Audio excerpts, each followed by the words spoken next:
ناظرین، پروگرام روپیہ پیسہ میں آپ کو خوش آمدید کہتے ہیں۔ میں ہوں علی ناصر۔ معاملہ ماجرا کچھ اس نوعیت کا ہے کہ اب ہم نے صرف معیشت کے متعلق اچھی باتیں کر کے حکومت کو تو بہت پمپ کر دیا ہے۔ حکومت نے اپنی بھی تعریفیں بہت ساری کروا بھی لی ہیں، کر بھی رہے ہیں۔ اب آگے دیکھیں کیا ہوتا ہے۔ اچھا، حالات واقعات معاملات ہمارے ملک میں جو ہے نا ایک دن میں بدل جاتے ہیں۔ آپ کو پتہ ہوگا ماضی میں جو حکومت تھی وہ پی ٹی آئی کی حکومت تھی۔ اس دور میں کہا جاتا تھا کہ پی ٹی آئی کی حکومت جو کیا کرے سفید اس کی تعریفیں کرنی ہیں، ٹھیک ہے نا۔ تو اس چکر میں ان لوگ لگے رہے، خیر میں تو مجھے چھوڑ کے، ٹھیک ہے، تو مجھے چھوڑ کے، کیونکہ میں نے بہت ان کے جو ہے نا تنقید کی، سخت۔ میرے خیال اسد عمر صاحب نے جو اجتماعی طور پہ اپنی ٹیم کے ساتھ مل کے پاکستان کی معیشت کا بیڑا غرق کیا، اس کے خلاف آواز اٹھانے والا اکیلا میں ہی ایک ٹی وی اینکر تھا۔ اور جب اسد عمر صاحب نے کہا کہ میں چیخیں نکال دوں گا تو اکیلا میں ہی پاکستان کا ٹی وی اینکر تھا جو بتاتا رہا۔ اب میں نے یہ کہ انہوں نے چیخیں تو نکلوائیں، اس کے بعد اپنے بانی کو چھوڑ کے بھی بھاگ گئے۔ دیکھیں، جو شخص عوام کا نہیں ہوا وہ اپنے قائدین کا بھی نہیں ہوتا، یہ میں آپ کو فرینک بات بتا دوں۔ اور بد زبان بد اخلاق آدمی ہمیشہ اپنی پارٹی کے رہنماؤں کو چھوڑ کے بھاگتا ہے۔ آپ دیکھ لیں، چاہے وہ ڈبو ہو، وہ بھی چھوڑ کے بھاگ گیا، اب وہ واپس آ گیا۔ اس طرح کے بہت سارے لوگ گزرے ماضی میں کہ جنہوں نے ایسا کیا۔ اب معیشت کی بحالی کے متعلق میں بات کروں تو بات یہی ہے کہ آج بھی اسی پیمانے کو قائم رکھوں گا نا، جو پیمانہ میں نے پہلے قائم کیا تھا، اسی پیمانے کو قائم رکھوں گا یا ہٹ کے بات کروں گا۔ اب بات یہ ہے کہ اس ادوار کے اندر بھی اچھی باتیں کرنے کا کہا جا رہا ہے، کر بھی رہا ہوں میں۔ تو اسی کو سامنے رکھتے ہوئے آپ نے دیکھا ہوگا کہ ٹی وی کے اوپر آپ کو ملک کے ایک بہت ہی کامیاب سیاستدان اور موجودہ صدر جناب آصف علی زرداری صاحب جو ہیں وہ دکھ رہے ہوں گے، اور انہوں نے مصافحہ کیا ہوا ہے چین کے صدر کے ساتھ، شی جن پنگ کے ساتھ، اور آگے چل کے چین کے ساتھ اچھے تعلقات وضع کرنے کے لیے کچھ تیاری کر رکھی ہے۔ اچھا، لیکن یہ جو ہوتی ہیں یہ ڈپلومیٹک جسے آپ کہیں پروٹوکولز ہوتی ہیں، اس میں ہاں ہی کہا جاتا ہے، پیار محبت سے ہی بات کی جاتی ہے۔ پاکستان دوبارہ سے اپنا چین کے ساتھ تعلقات جو ہے نا روا کرنا چاہ رہا ہے۔ میں آپ کو اندر کی فلم بتا دوں کہ چین کے ساتھ ہمارے جو ہے نا سچویشن بہت زیادہ بگڑی ہوئی ہے۔ یہ میں آپ کو اندر کی فلم بتا رہا ہوں، کیونکہ کوئی ٹی وی اینکر آپ کو نہیں بتائے گا۔ یہاں پہ زیادہ تر یہی لوگ ہوتے ہیں، اس طرح کی باتیں کرنے والے اینکر ہوتے ہیں زیادہ، کیونکہ پتہ آتا تو کچھ ہوتا نہیں ہے۔ ایک غلطی سے میں زیادہ پڑھ لکھ گیا ہوں، پھنس گیا ہوں، تو میں بتا دیتا ہوں بھائی اسٹریٹ فارورڈ بات۔ چین کی ہم لوگوں سے فل اشارہ سمجھ جاؤ۔ اب ہم نے دوبارہ سے چین کے ساتھ کر لی دوستی۔ کیوں کی دوستی؟ اس وجہ سے بھائی جان کیونکہ قرضہ ہم نے واپس دینا نہیں۔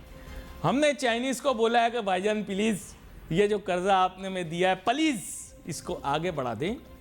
اچھا، ٹور کے اندر یہ صرف آصف علی زرداری صاحب کی تصویر ہے، لیکن ساتھ میں بھائی پاکستان کے فورن منسٹر جناب اسحاق ڈار صاحب بھی گئے ہیں، اور ان کی بھی ملاقاتیں ہوئی ہیں وہاں پر۔ انہوں نے بھی مانوس کرنے کی کوشش کی ہے کہ بھائی ہماری بات مان جاؤ اور تھوڑے نا پیسے معاف کر دو، ہمیں تھوڑا ٹائم دے دو، ری شیڈول کر دو، میعاد بڑھا دو۔ جو میں نے آپ کو بات بتائی، میں بالکل اسٹریٹ بات کرتا ہوں، کیونکہ مجھے کوئی فائدہ نہیں ہے نا۔ دیکھو، میں حکومت کی تعریفوں کے پل باندھوں، مجھے تو کبھی ٹوٹا اسکوٹر نہ پی ٹی آئی والوں نے دیا، نہ نون والوں نے دیا، نہ پی پی والوں نے دیا، ٹھیک ہے نا۔ میں ان صحافیوں میں تو ہوں نہیں ہیں کہ جو وہ کیا نام تھا وہ جو یار آج کل جو بلڈر صاحب دبئی چلے گئے ان کے وہ بھی نکل آئے ہیں، وارنٹ بھی نکال دیے، کیا نام ان کا یار؟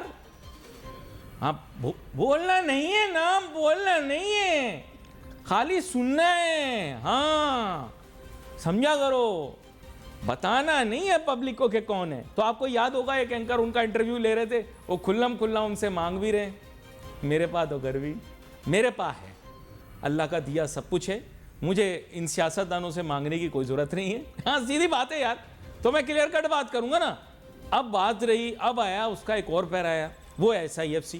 اب ایس آئی ایف سی کا اوورال جو ایک آؤٹ لے، ایس آئی ایف سی کا ایک آؤٹ لے ہے، بڑا آؤٹ لے، ٹھیک ہے نا، $125 بلین کا آؤٹ لے، اس میں سے ایک پورشن خالی سی پیک والا ہے، ٹھیک ہے نا۔